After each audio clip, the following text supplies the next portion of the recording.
Hey friends, welcome to the Neutral Zone Infraction Northwest podcast. I'm your host Drew, and we're going to talk about some more sports today. So we're going to start with the NFL Week 3 recap. A lot of fun stuff happened around the league.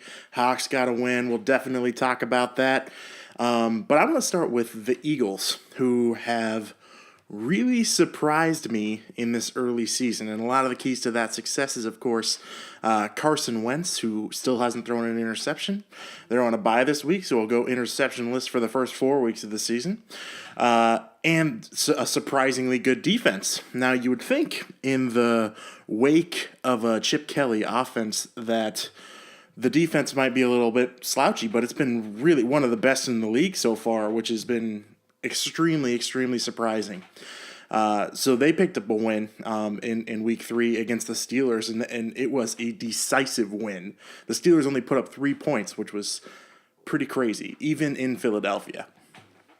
It's kind of been one of those years where it's young quarterbacks are sort of stealing the spotlight a little bit as far as the intrigue in the NFL. Trevor Siemian was another one of these. Now, he's not a rookie QB because he backed up Peyton Manning behind Brock Osweiler last year. And he threw for 4 touchdown passes. Now, his biggest critique within the first couple weeks of the season was that he couldn't throw touchdown passes. He couldn't drive the field. He couldn't throw it deep down the field. And he did all of those things on Sunday. He threw deep. He threw a lot. And he threw 4 touchdown passes, which was pretty crazy. And they ended up coming up with a pretty impressive win against the Bengals, which I did not think was going to happen and did. So that's another young quarterback who's impressing a lot of people and making John Elway look smart, which, I mean, if you like John Elway, if you don't, take it or leave it, but he's making him look smart, like letting Brock Osweiler go to Houston and keeping Trevor Siemian for cheap. The other thing that happened this week, this last Thursday, is the Patriots have pretty much taken their seated throne, and they've had this for the last decade, but they're the evil empire of the NFL. It's like they've got Emperor Palpatine and Darth Vader in there. Darth Vader's on the bench for the first 4 weeks, but Emperor Palpatine's throwing in some random stormtroopers, and anybody and everybody can win as long as they're in that team. It doesn't matter how banged up they are. It doesn't matter who they're playing. It doesn't matter how good that team's been doing any given day. And it doesn't matter what kind of defense you really have, because Bill Belichick will completely morph his offense at a moment's notice and defense at a moment's notice to basically counteract any good things that you have. And they just completely dominated the Texans on Thursday. I was sitting there on my couch and I was just blown away, completely taken aback by the fact that some rookie QB I've never heard of looks like Russell Wilson, and he's running around, he's throwing it, and he's just doing all kinds of crazy stuff. It's not fair. There's some sort of shenanigans going on. Now, I don't actually think there's shenanigans going on, but there are shenanigans going on. They are literally the evil empire. I don't know how they can be stopped. It should be interesting when the Hawks go to Foxborough to play them. I don't know how you beat them there. They were showing these statistics on Thursday night that's like if they're up by the half, the last 73 games they've ever played there, they've won, which is an insane statistic. And they've only lost like 3 games there in the past 3 years, which is also insane considering the competitiveness of, I guess not really that division, but the AFC in general. It's pretty crazy. And yeah, I want them to lose so bad, but it doesn't look like that's going to happen. Jacoby Brissett's injured again. His thumb is injured now, so I don't know who they're going to run out this week, but I sure as heck ain't picking against them. They could run out Julian Edelman or the housekeeper, and it wouldn't matter, apparently, which is completely insane. The other completely insane thing that I can't figure out in the NFL that kind of reared its head in week 3 is the Los Angeles Rams. I have no idea what kind of team this is. I have no idea at all. You put up 0 points and just get absolutely destroyed week 1. You beat a strong defensive Seahawks team. Now, our offense didn't do anything against them in that game, but it was like a defensive slugfest the whole game. And now they go to Tampa Bay and win a shootout. A shootout. The Rams won a shootout. It was 37 to 30 something else, and the Rams won. I think it was 35 or something. It was crazy. I'm looking at the score, and I'm like, no, they didn't just put up 37 points, but they did. They put up 37 points, and they won in a shootout. I have no idea what kind of team that is, and that frightens me a little bit because the Rams, they beat the Seahawks. They always play us tough, and I'd really like to know kind of what we're up against in our division because they're co-leaders in our division, and of course, all the media is like, oh, the Rams are leading the NFC West via tiebreaker. I'm like, we're both 2-1. Just hold your horses. The tiebreak's not going to be there for the rest of the thing. I don't think that at all. So hold your horses with that one, NFL media. Jeez, come on, guys. So those are kind of the big things that I noticed around the league. I don't know really kind of what to make of the Rams at all. So we'll see, I guess. So let's move on to one of the both very fun and very horrifying games, and that was the Seahawks. So the Seahawks ended up really routing the 49ers in a way that the scoreboard didn't really show up at the end. The 49ers ended up getting 2 garbage time touchdowns at the end, much to the miss of my fantasy league. Even though I did win this week, Carlos Hyde getting a bunch of points at the end really stressed me out.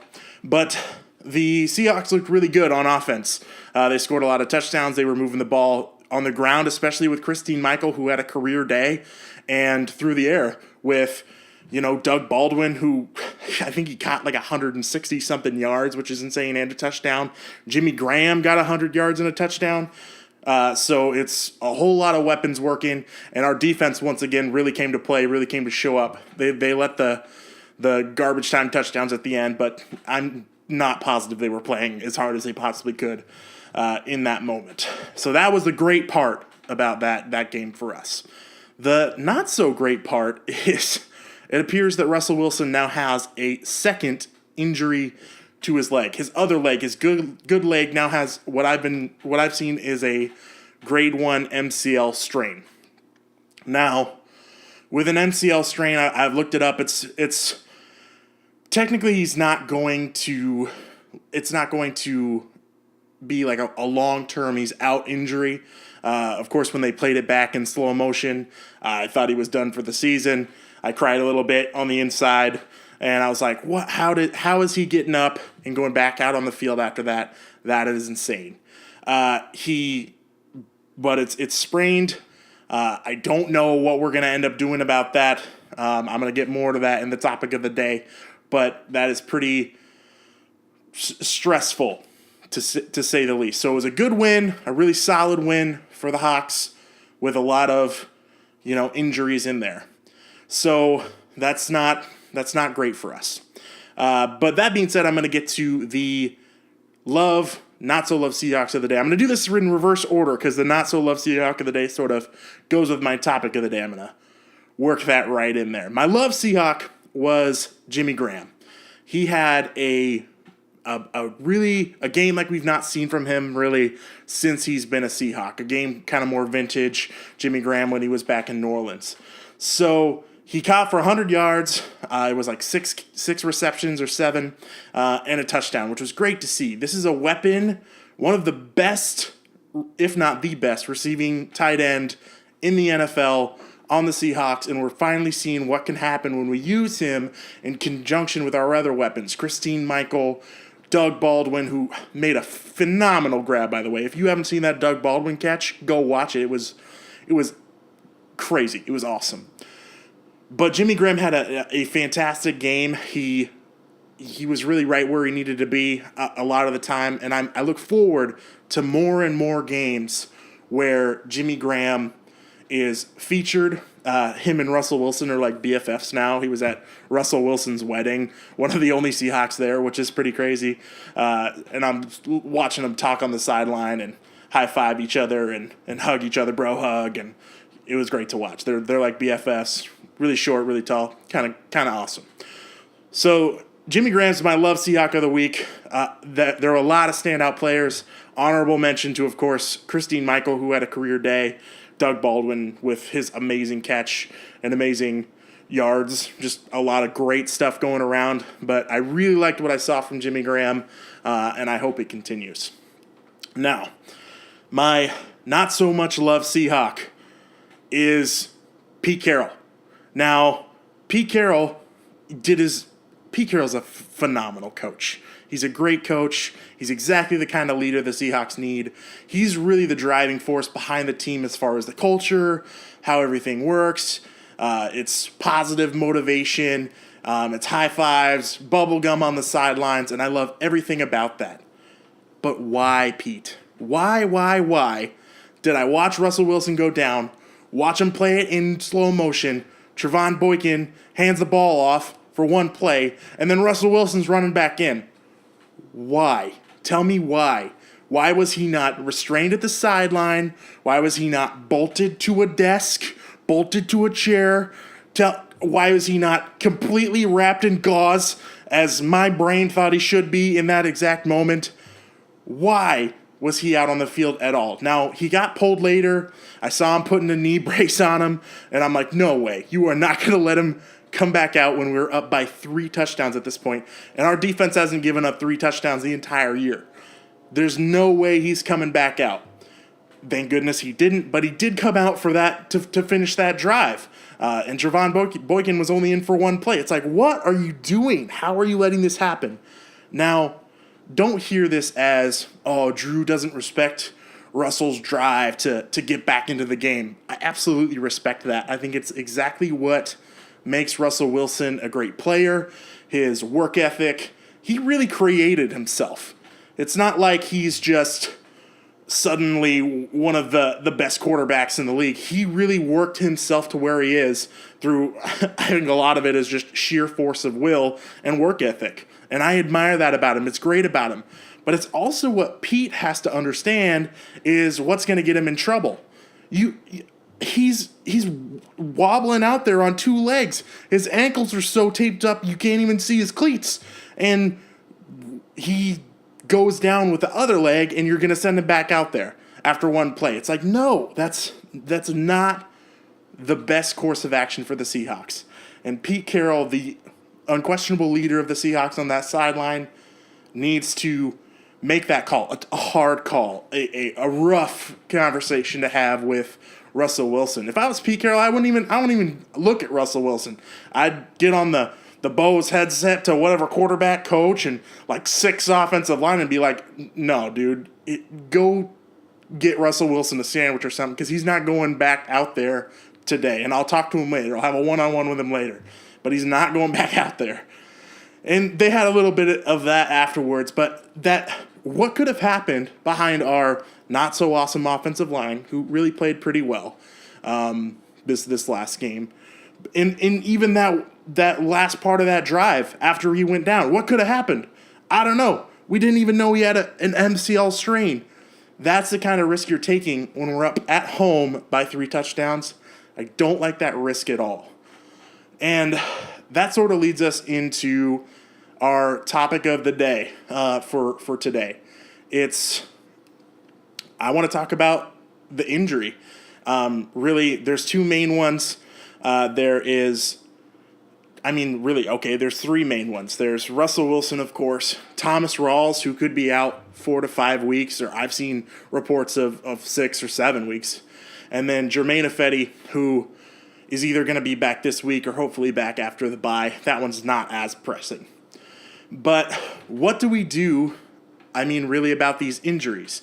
I think that the Christine Michael really showed that he can be the number 1 back in this offense. And I think that and I liked what I saw in limited time from Alex Collins. He didn't do awesome, but it's also his first carries in the NFL. So it's not going to look fantastic really from anybody. And then we also should be getting CJ Prosise back pretty quick for 3rd down situations, which I like quite a bit. Somebody to throw the ball to in those passing situations. So I consider those 2 things covered. Germain Ifedi will be back. Thomas Rawls will be back. How much playing time he'll get when he does, let's ease him back. If this is the future, if it's the train Thomas Rawls coming in on some downs and Christine Michael shifty fast doing some sick spin moves, I'm totally happy with that 1-2 punch. I'm totally happy with that running back by committee because it works, and that's what the NFL is shifting to. But with Russell Wilson, here's how I'm going to lay it down. We're going to the Jets, and then we have a bye. So we're going across the country to play in a 1 o'clock game Eastern time game where we always struggle. It's gonna be a slugfest of a game because their defense is pretty good and our defense is exceptional. Here, don't even let Russell Wilson play. Don't let him play. I want to see Trevon Boykin 4 quarters against the Jets on Sunday. And we'll see Russell Wilson after the bye.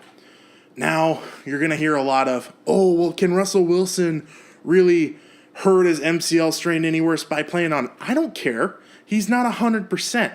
And if he's not 100% behind an offensive line who, even though they played really well yesterday, have a bad matchup in the Jets defensive line, and Russell Wilson kind of hampered and limping back there, I don't think Russell Wilson would have even taken this hit that he took if his ankle wasn't already bothering him, just because he's too fast, he's too shifty, he's too good back there in the pocket and outside the pocket.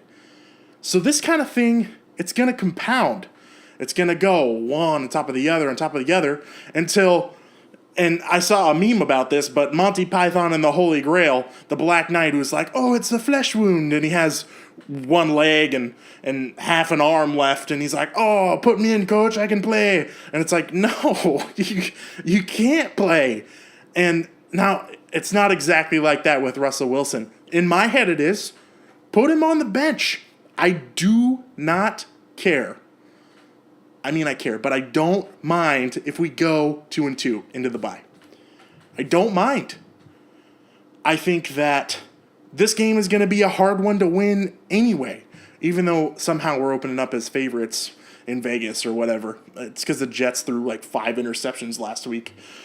But I don't mind if we lose this game. I think Trevon Boykin back there, and I was really paying really close attention to him when he came in the third and fourth quarters because, you know, he made some dumb throws. He made some rookie throws. It's his first game in the NFL.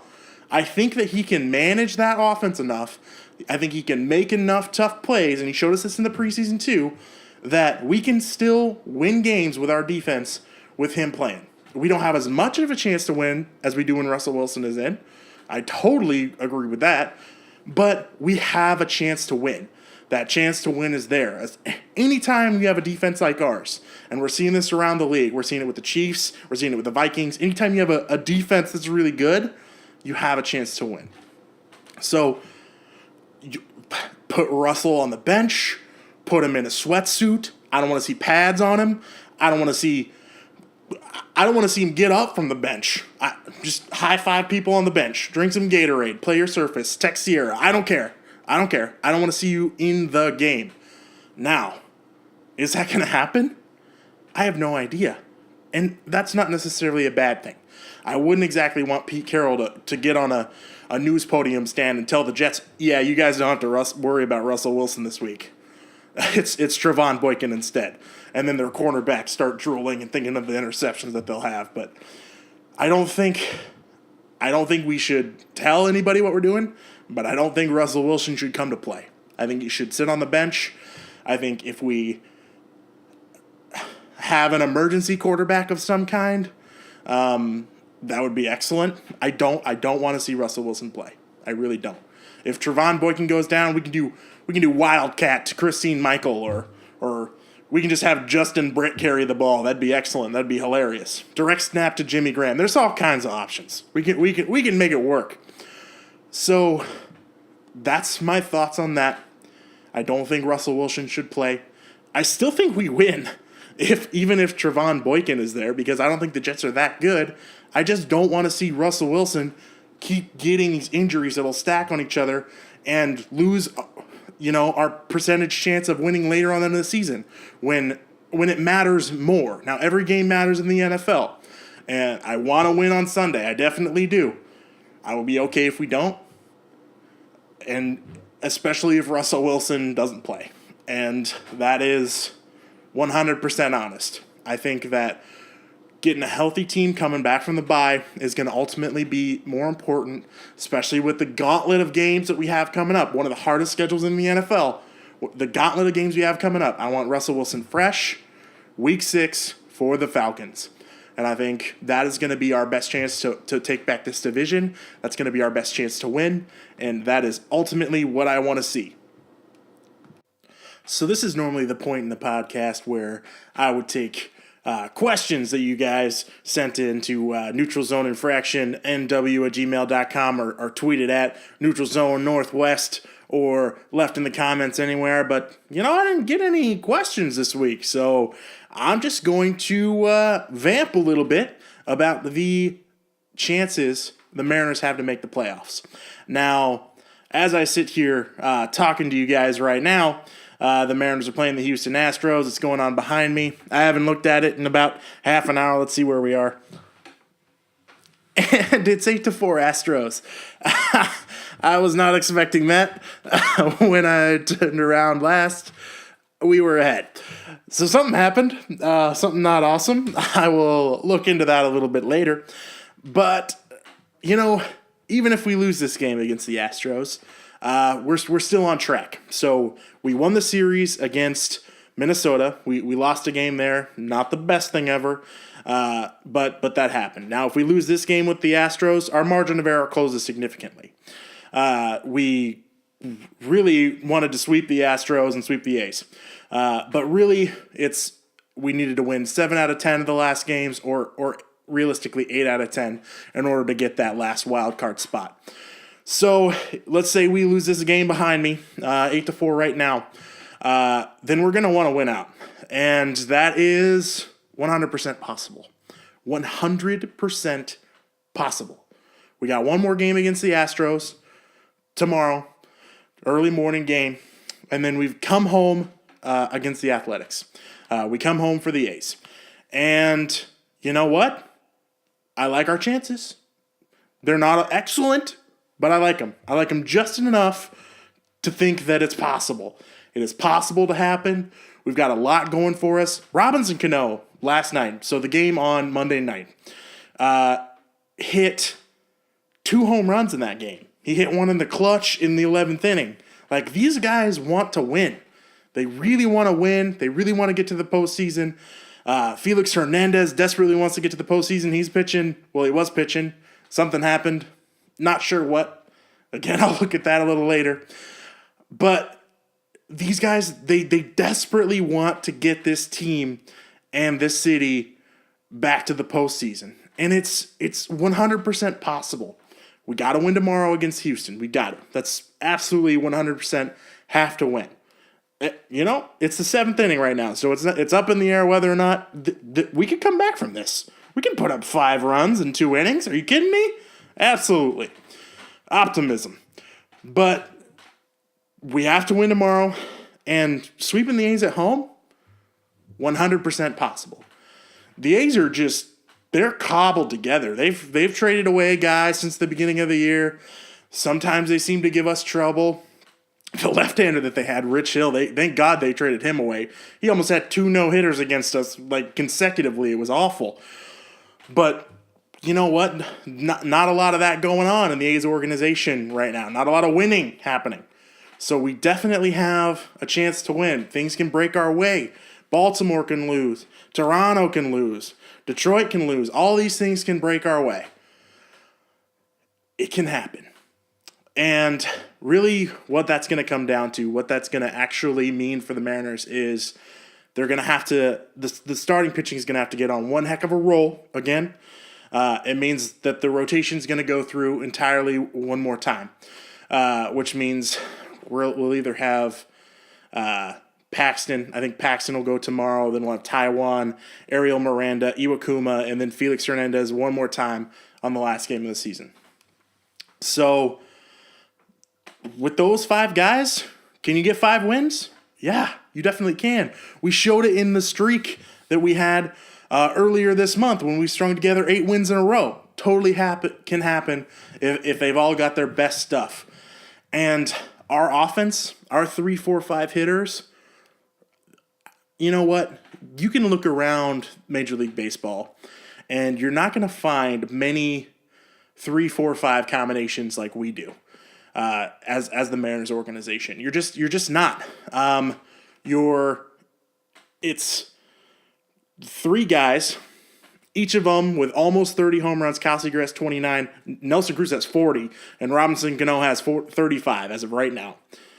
So a lot of power, a lot of hitting for average. Not one of those guys is hitting below 280 right now. So there's a lot of promise in the heart of that order, the surrounding guys around it, the defense that we play, and that starting pitching. This is a good team.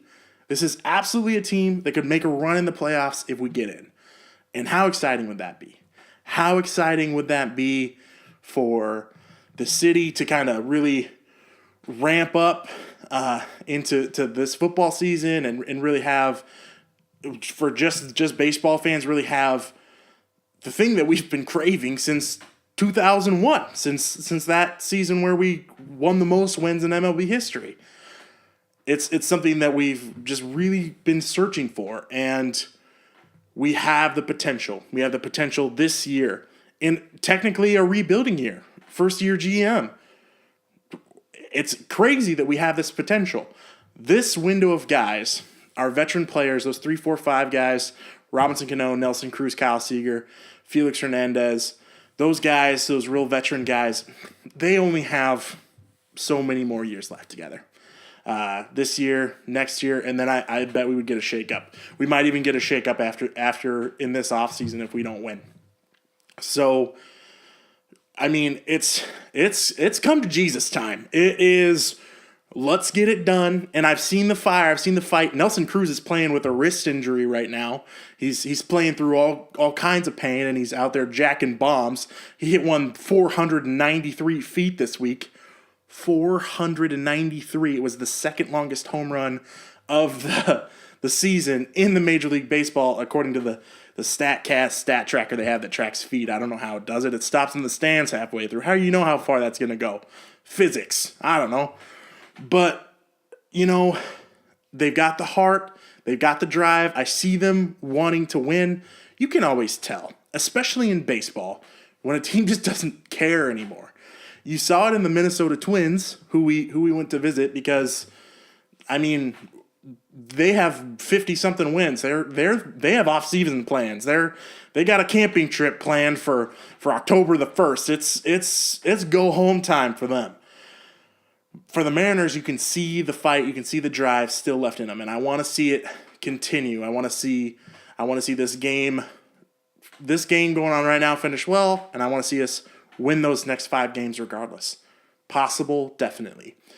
The Mariners are going to be at home for 4 games against the A's, so that's going to be good. I really hope Seattle comes out to really represent, really show up for those games, really be excited, so they can feel that energy and play with that energy.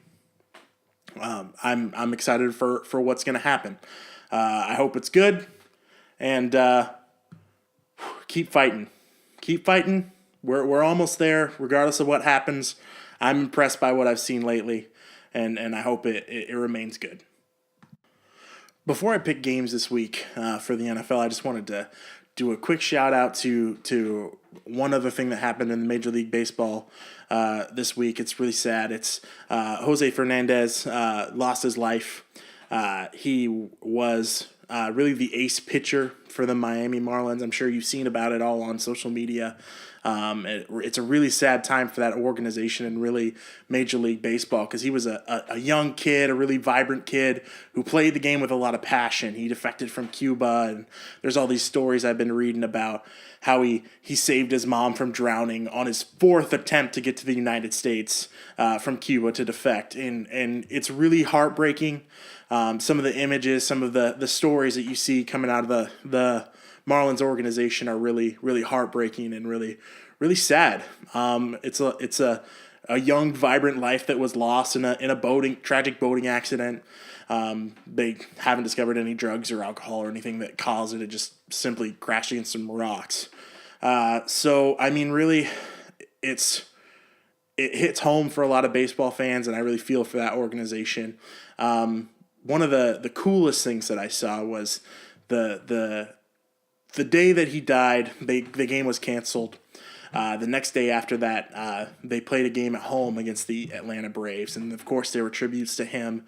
They all wore his name and his number on their jerseys, and they retired the jersey number from the organization, which is excellent as well. But the first thing that happened was D. Gordon, who was a really good friend of Jose, leads off with a homer. He leads off with a home run. Now, I don't know if the pitcher gave him one to hit out of the park or what, but it's a really cool tribute. It's really moving emotionally to see him feel that way for his friend. He's crying around the bases. He's crying going into the dugout, hugging his friends, and around Major League Baseball, you see the tributes going out to him. So I just wanted to mention that really quick, and just, my heart goes out to that organization, to his family, and those fans, because, losing somebody like that, losing your ace pitcher, even if he wasn't the ace pitcher, even if it's just some guy in the organization, whenever you see a kid and you feel like you know him, you go to see him play, and he was really good.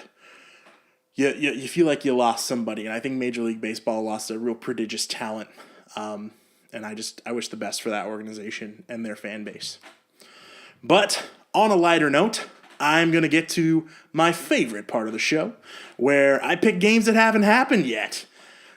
First things first, though, I'm going to rip the Band-Aid off of last week and tell you guys how I did. I went 7-9 last week. Now, if you watch HBO's Hard Knocks, you'll see that Jeff Fisher has something to say about going to 7-9. I won't say it here, but look it up. Look up Jeff Fisher 7-9, and just see what Jeff Fisher has to say about going 7-9, because he is particularly proficient at it. So I went 7-9 this week. I doubt it'll happen again. Lots of upsets, lots of crazy things happened, but I'll own it. 7-9. I told you I would. Lifetime average 17-15, so still above 500 in my 2 weeks. That number will go up. Have no fear. Let's get to it. First game of the week on Thursday, we have got let's see here. I totally lost it. It's the Dolphins at the Bengals. Dolphins at the Bengals. Wow, that was a really long pause. Prepare for your podcast, kids. Prepare for your podcast. Dolphins at Bengals. I like the Bengals here. Reason being, they're at home, and they're a better team than the Dolphins. And, that's really all. Some quick notes about the Bengals. They're starting 1-2 this season, which is pretty surprising, because they won their division last year and really kind of carried their own destiny into the playoffs, which ended in a fumble and some bonehead calls. Not calls, but plays by Bengals players. And I think that, they're better than their 1-2 record shows. I think they'll prove it against the Dolphins on Thursday night. I really do. So Bengals to win at home on Thursday night. Colts at Jaguars. Now, the Jaguars let me down last week. They really did. But I'm still on that train. I think they will get it together. I like the Jaguars. I don't know why. I just do. They're a young team. I mean, I do know why. They've got a bunch of first-round draft picks stacked up and down that defense. They got Gus Bradley at the helm. They got Blake Bortles, who's going to be a really solid QB. Is a really solid QB, except for the interceptions. And I think that'll clear up in time. I like the Jaguars. The Colts have looked, kind of bad. They haven't looked awesome. So, Jaguars at home. And you know what? I don't think they're going to let me down this week. Jaguars. The Titans at the Texans. Now, here's some news that I just saw on the social media that gives me all of my information. Secret information. J.J. Watt re-injured his back. And preliminary reports say that he could be out for the season. That's a blow. That's a huge blow for a Texans team where he's a leader. He's the best player on the field at any given time, and that's anywhere he goes. That's a big piece of your defense to lose. He is the driving fear behind that defense. He carries double team almost every single play. That's a huge loss.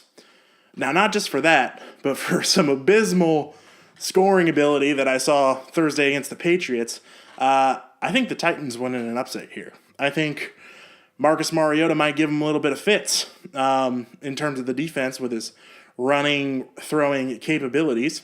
I'm waiting for the Titans to unleash Derrick Henry because he's an absolute hammer. But they're content with DeMarco Murray, it seems, for now, for the most part. But I think the Titans will win in an upset here because everybody in the Texans organization will be far too concerned about the loss of one of the best defensive players ever. So Titans at Texans to win. Next game on my list here, we've got Browns at Redskins. The Browns are bad. I'm going to keep saying it. The Browns are bad. The Redskins, also bad. But they had a good showing against the Giants. They kind of exposed them a little bit. They had a little bit of a shoot-off going on. Divisional matchups are always fun. You saw the Odell Beckham Jr., Josh Norman. Odell Beckham Jr. got absolutely destroyed by a kicking net. Another video that I recommend you go look at because it's quite funny. But I like the Redskins here at home against the Browns because they're a better team, but not a great team, but a better team. Bills at Patriots. Now, the Bills showed us something on Sunday. They showed us that either the Arizona Cardinals aren't that good, or the Bills might actually have a little bit of talent on their team. Now, I think it's a little bit of both in that scenario, but they ended up winning the game against the Cardinals by a not super small margin. So I think that the Bills look really good. Now, at Patriots, that's rough for anyone. We kind of talked about that a little earlier. I'm not going to pick up against the Patriots because they'll just blank the other team and win in hilarious fashion with a broomstick at the helm. It's really awful. I mean, down with the evil empire, people. It's crazy. It needs to end. But Patriots at home against the Bills. Next game on the list, we've got Panthers at Falcons. Now, I think that if you were a 1 week overreaction city, you might pick the Falcons to win this game because the Panthers kind of got hilariously destroyed by the Vikings, and the Falcons looked super good in the Superdome against the Saints. I don't think the Falcons are as good as the Saints defense made them look. I don't think the Panthers are as bad as the Minnesota defense made them look. So I think this will be a close game, a divisional game. It should be close. But I think the Panthers will come away with a road victory here. Next game is Raiders at the Ravens. Now, the Ravens are 3-0, and I think I only picked them when they played the Browns. But I'm not convinced that is an undefeated team. I don't necessarily think that they're all that good. I think their schedule's been kind of easy up to this point. And I think that the Raiders, even though they squeaked out a win last week, there were a lot of mistakes, and they're not necessarily playing to their potential either, especially on defense. But I think that the Raiders can go into Baltimore and get a win here. I like the Raiders. They're a young team with a lot of high draft picks too. I will beat that horn to death. I think that is what the NFL is built on. So, Raiders going into Baltimore and winning. Lions at the Bears. So, predictably, the Lions got beat up pretty bad in Lambeau Field. Saw that coming from a mile away. Mike McCarthy almost blew it with his conservative play calling, so it looked a lot closer than it was. I mean, Aaron Rodgers had like 27 touchdown passes in the first half, and then Mike McCarthy was like, run the ball up the middle, and they did, and then the Detroit came back, and it was close-ish towards the end. Not ever like super scary, but a little scary for Packers fans. But the Lions are playing the Bears this week. The Bears and Brian Hoyer, who looked bad on Sunday night against the Cowboys, never really got much of anything going. Their real threat is Alshon Jeffrey on the deep pass. Brian Hoyer doesn't have the best deep ball I've ever seen in my life, or really a good one at all. Your alternative is an injured Jay Cutler, who's going to be back in 3 weeks, who isn't guaranteed his starting job back, which I don't know how you're a Bears fan right now, but good for you guys. I like the Lions at Chicago, at the Bears. Next game on my list, we got Hawks at Jets.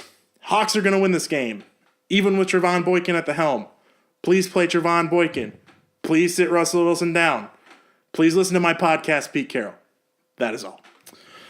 Next game, we've got Broncos at Bucks. Now, I talked about it a little bit before, but Trevor Siemian, he looks good. He's like a stone cold assassin. Apparently, his teammates don't know how to be around him because he's so cool, so stone cold. Not like a serial killer, but like a cool dude who doesn't really show emotion. Even keel, I think, is what they call it. So if he's throwing touchdown passes and that defense is on the field, that's scary for anybody. The defending Super Bowl champs look pretty good. The Buccaneers look pretty bad against the Rams. Jameis Winston's throwing interceptions and all that kind of stuff. Classic Jameis Winston stuff. They're at home, but I still like the Broncos to go in there and win because they got a tough one against the Bengals this last week, which I really didn't expect at all. So Broncos at the Bucks, Broncos to win. Rams at the Cardinals. I mean, these divisional teams in our division, what kind of teams are they?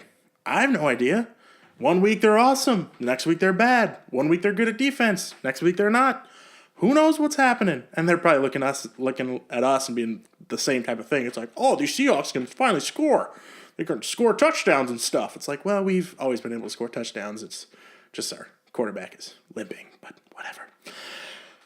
But the Rams at the Cardinals, I like the Cardinals to win at home here. I hope the Cardinals win at home because then we'll be alone atop once we defeat the Jets, which would be exceptional. I love being alone at the top of the division going into a bye week. That is the dream. With a healthy Russell Wilson, who didn't play against the Jets. Cannot say that enough. Next on my list, we've got Saints at Chargers. Well, the Saints looked, always high-powered offense. Their defense is just bad. It's really, really bad. At some point, you're thinking that this defense is going to be good, but they've had a plethora of injuries along their defense, and they're looking to get guys back. I don't think it saves them against Phillip Rivers and the Chargers, who have had a plethora of injuries. But I like the Bolts at home here. I think they're going to end up winning this game. It's always fun when the AFC plays the NFC, and teams you don't really get to see play each other very often. Got a couple of old QBs. Drew Brees played for the Chargers for a while, so that's some intrigue. But I like the Chargers at home. Next game, Cowboys at the 49ers. Cowboys look good. Rushing attack is solid. I think it's hilarious how they won't give the ball to Ezekiel Elliott at the goal line. I think Lance Dunbar and Alfred Morris both scored a touchdown on Sunday night, but Ezekiel Elliott's just rushing for 160 yards and no touchdowns. But you know what? If that's how they want to run their thing, I'm not gonna tell them not to do that. And then Dak Prescott's another one of these young QBs who's up and coming and looks pretty good so far. I'm not as high on him as maybe the other two, but I think that he's looked pretty good so far. I like the Cowboys at the Niners because the Niners are bad. they don't look awesome. Their win came at the expense of a Rams team that looked bad, and not just bad. So, but the 49ers, not awesome. Cowboys to win. Sunday Night Football, we got Chiefs at Steelers. This should be another fun one, a really good defense against what I thought was a really good offense that only put up 3 points. I would not want to be in that offensive room at all this week. That's not a place that I would want to be, putting up 3 points. They've got so many weapons. They've got Antonio Brown, Ben Roethlisberger. What is this going to be, week 4? They're going to get Le'Veon Bell back, so that's something. That's great for them. So, I think that the Steelers' offense is ultimately going to be better than the Chiefs' defense, especially at home. I think I picked the Steelers to win here at home on Sunday Night Football. Should be a good game, though. Should be fun to watch. Monday Night Football, last game of the week. We've got Giants and Vikings. I'm not picking against the Vikings. Vikings look good. Especially, that defense looks awesome. They look really good. Now, the Giants look good on offense too. It should be a close game, but they're going to be in Minnesota at that new stadium. It'll be interesting to see how long they can keep that stadium undefeated in the regular season. Of course, I probably just jinxed the absolute bejesus out of them, but I like the Vikings defense. I like what they're doing. I like the way that they're finding a way to win regardless of who's injured. And they've had a lot of injuries, prominent offensive linemen, of course, Adrian Peterson, of course, Teddy Bridgewater. Sam Bradford has looked pretty good, but I like their chances to win against that Giants team. So this has been episode 3 of the Neutral Zone Infraction Northwest podcast. Thank you so much for listening. Like I said, tweet your comments, send your comments, do social media stuff, like, subscribe, share, high five your friends, say, hey, I heard about this cool podcast that my friend Drew's doing. He does sometimes weird voices at the end. It's a lot of fun. I've been really having a lot of fun doing it, so I appreciate all the support that you guys give me. Send your comments, feedback, questions to neutralzoneinfractionnw@gmail.com. Tweet at neutralzonenw. Comment. Thank you so much for listening. Have a great day.